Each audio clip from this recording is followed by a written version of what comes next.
Setelah 1 bulan intensif duduk di laut, dan saya bilang, pasti sekarang sembuh. Setelah 6 bulan saya bilang, saya pergi untuk general check up. Dan sampai di sana, yang membuat saya heran, setelah general check up, hasilnya semua negatif. Mereka mengatakan, Bapak punya diabetes turun, sekarang 9. Bapak punya batu ginjal sudah tidak ada. Hah? Bapak Tidak ada, punya Pak? prostat. Iya, mereka bilang batunya hilang. Wow. Tidak ada lagi. Dan prostatnya kembali ke normal. Dan bengkak di hati sudah biasa. Saya bilang, benar? Mereka bilang, ini benar. Bapak mau cross check? Ya, saya bilang mau. Saya mau cari dokter second opinion. Akhirnya mereka bilang, kalau second opinion kami rekomendasikan Bapak ke Indonesia. Saya bilang, di mana saja, yang penting saya mau second opinion. Akhirnya mereka rekomendasikan saya ke Malaysia. Dan sampai di Malaysia second check up bersih. Akhirnya saya bilang, ini pasti yang maha kuasa. Setelah itu saya benar-benar berterima kasih, karena saya sendiri juga bertanya, batu ginjalnya kemana ya?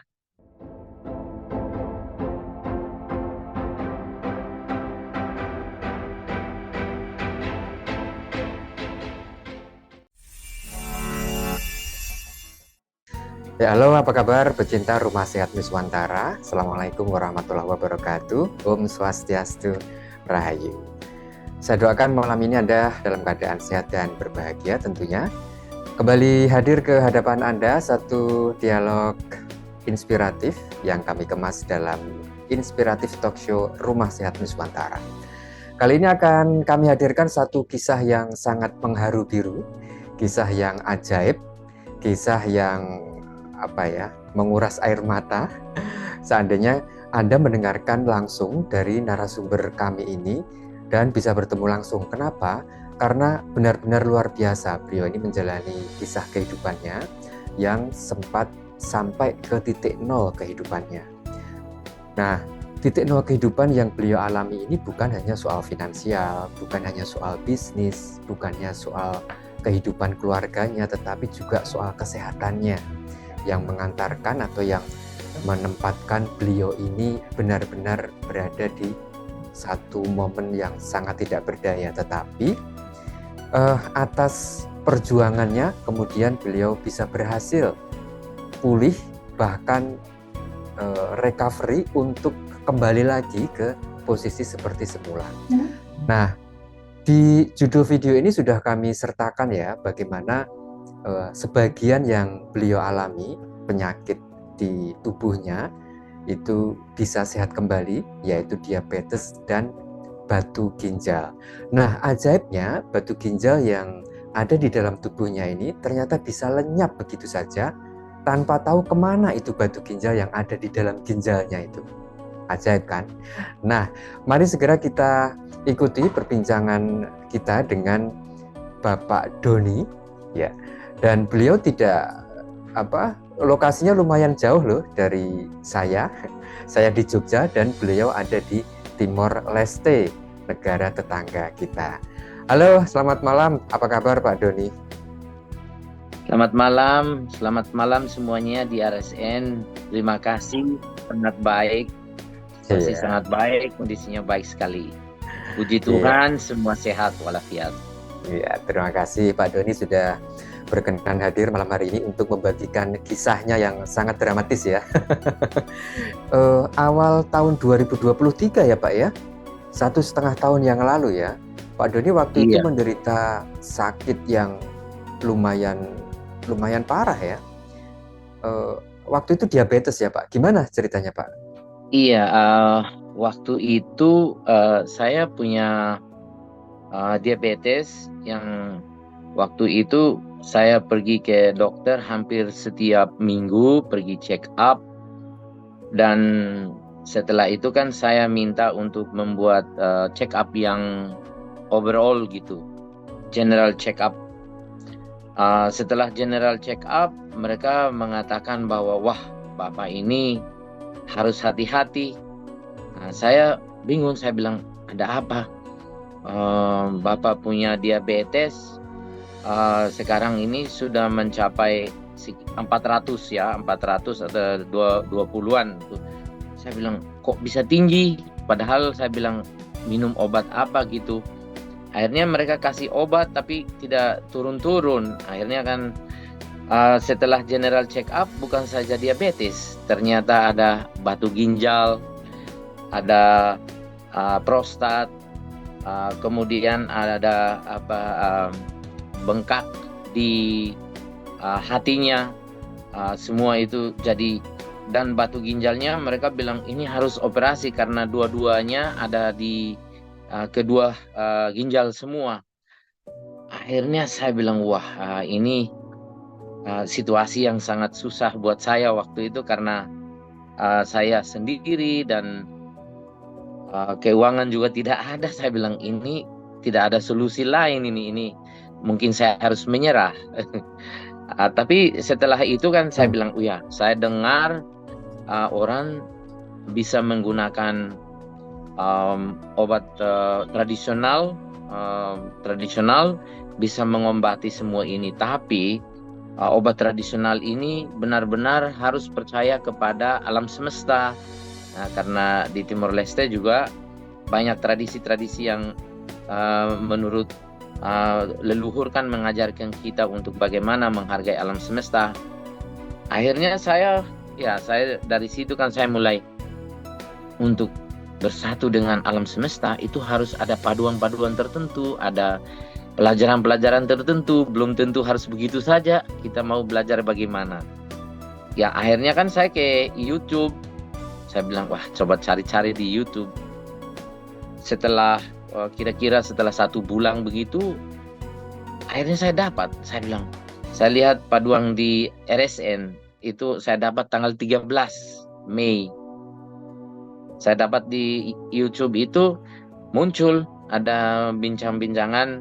Waktu itu Bang El dia mulai menceritakan bagaimana untuk meditasi.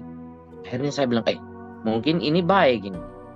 Akhirnya mulai dari situ semangat muncul, dan setelah saya simak terus YouTube-nya, saya lihat di sana, ternyata di sini juga ada orang yang sakit bisa sembuh. Dan setelah itu saya tanya, caranya bagaimana ini? Dan saya amati terus. Waktu itu saya kunci diri saya sendiri di kamar, saya lagi doa, dan saya bilang mungkin ini.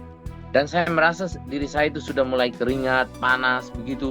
Akhirnya saya bilang mungkin ini panggilan, tanda menunjukkan bahwa saya harus benar-benar berdoa dengan RSN. Oke. Ya, Pak Doni, pada saat Bapak periksa ke dokter ya, dokter kan memberikan hasil diagnosisnya Bapak menderita ini itu gitu kan, dan benar. Bagaimana perasaan Pak Doni waktu itu ketika mendapatkan penjelasan dari dokter? Mungkin ada larangan apa atau harus menghindari apa seperti itu? Benar. Oh iya, waktu setelah di check up, mereka bilang Bapak tidak boleh makan nasi, tidak boleh makan yang berminyak, banyak larangannya Pak. Jujur saja saya bilang, loh, kalau tidak bisa makan apa-apa, apa yang bisa gitu. Akhirnya kan mereka bilang makan, semua makan harus dikurangi karena harus kuantitasnya itu harus lebih sedikit lagi, dan kalau bisa makannya itu tidak perlu sampai jam 12, jam 8 pagi, tapi bisa setiap 2 jam tapi sedikit demi sedikit. Akhirnya kan saya juga jadi bingung, saya bilang, wah, kalau hidup kita kerja setengah mati, setelah dapat uang masa tidak boleh makan gitu kan. Iya. Justru larangan-larangan seperti itu malah bikin semakin tersiksa ya Pak ya, makin stres ya. Iya. Karena sudah tidak bebas stres, lagi Pak. makan, menikmati makanan-makanan enak gitu ya. Oke.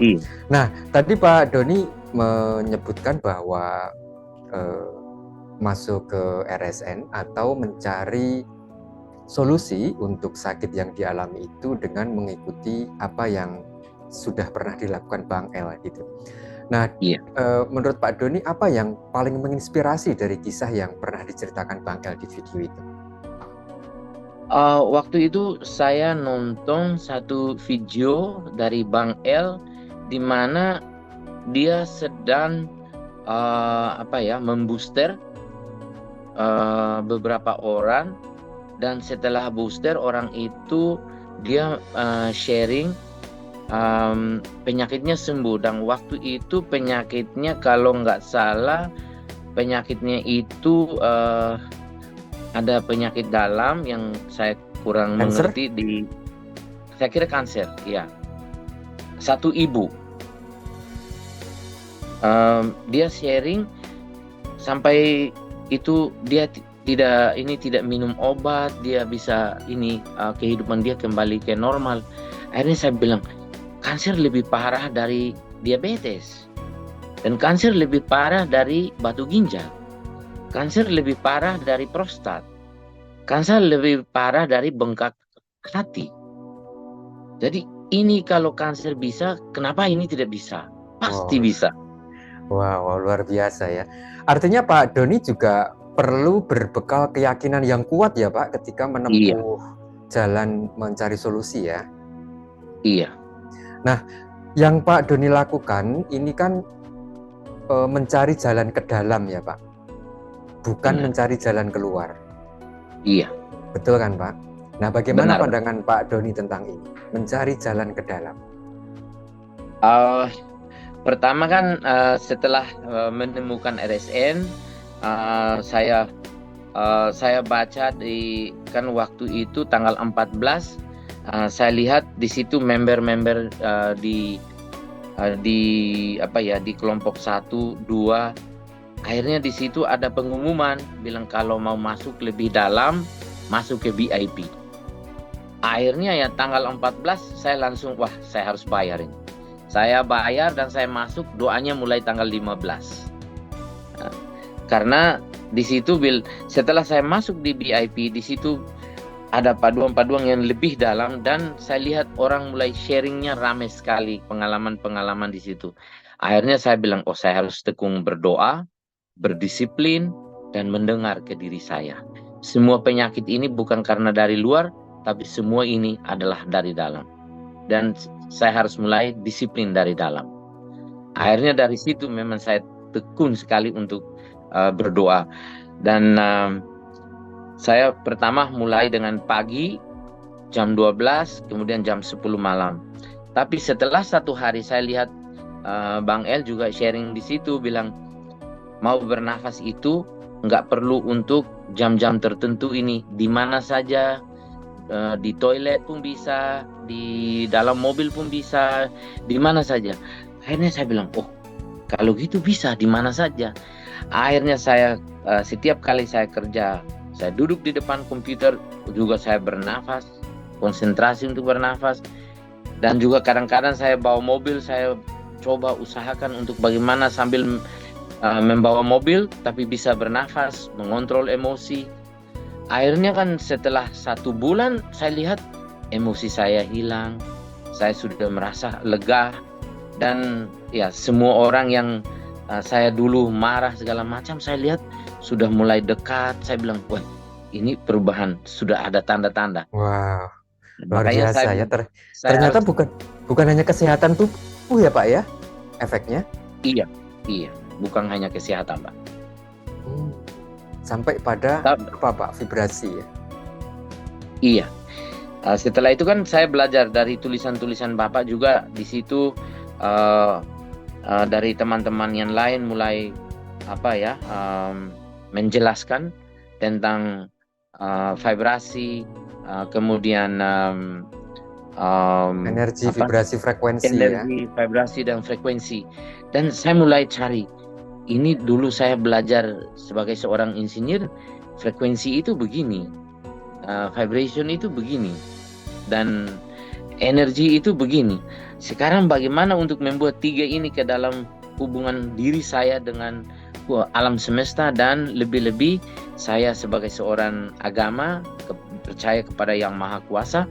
Bagaimana untuk saya menggunakan 3 elemen ini untuk menghubungkan dengan yang saya percaya. Akhirnya saya mulai memperdalam di situ. Mantap ya. Ya, inilah orang kalau mau belajar terus berbenah gitu ya. Dan yang tidak kalah penting adalah masuk ke dalam diri. Jadi ketika sedang menghadapi masalah tertentu, yang dilakukan bukan mencari jalan keluar, tetapi mencari jalan ke dalam. Nah, Pak Doni ini punya cerita yang sangat mengharukan ya.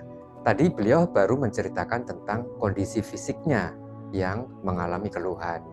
Nah, di luar itu sebenarnya beliau juga sedang menghadapi masalah berat ya, kaitannya dengan rumah tangga, kemudian juga uang miliaran dilarikan orang. Udah gitu kondisi fisiknya juga sedang terserang penyakit seperti itu. Waduh. Nah, oke, soal itu nanti akan kita tanyakan berikutnya ya. Kita tuntaskan dulu yang ini. Nah, kemudian Pak Doni setelah menjalani itu semua, tentunya cek ulang kesehatan ke rumah sakit kan ya Pak? Nah, setelah menjalani itu semua, tekun melakukan sadar nafas, hasilnya seperti apa Pak? Iya, setelah saya melakukan sadar nafas, setelah 15 hari saya bilang mungkin saya pergi ke rumah sakit untuk coba dulu tes. Akhirnya kan setelah 15 hari saya ke sana dan saya mengadakan tes pertama setelah meditasi. Dan saya waktu tes general check up saya langsung bilang sama mereka, sekarang saya mau memulai sesuatu praktis yang secara tradisional, tapi saya tidak mau lagi minum obat. Mereka tanya, menyampaikan itu ke dokter? Iya, saya menjelaskan ke dokter. Akhirnya kan dokter heran, dokter bilang, jangan, Bapak punya penyakit itu you are in a critical level. Jadi tidak boleh sudah sangat kritis ya. Iya, jangan berhenti minum obat. Kalau nanti berhenti minum obat, kami tidak bertanggung jawab apa-apa. Akhirnya saya bilang tidak. Saya yakin dengan penuh kepercayaan bahwa kalau saya tulus dengan praktis ini, penyakit itu akan sembuh. Akhirnya kan mereka bilang, oke, kami akan melakukan general check up.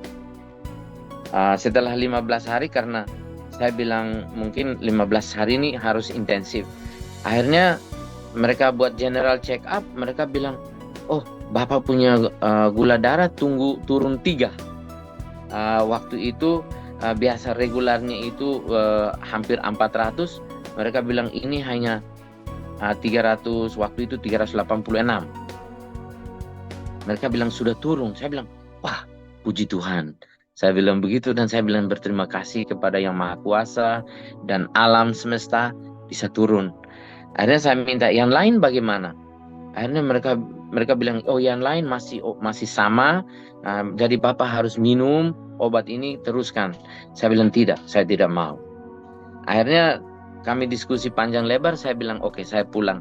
Dan saya pulang, setelah itu saya terus berdoa dan karena waktu itu saya sudah baca paduannya Bang El bilang kalau kita berdoa lebih panjang itu waktunya lebih banyak, we become more united with nature, alam semesta. Akhirnya ya saya bilang mungkin ini pasti ini karena saya yakin bahwa bisa.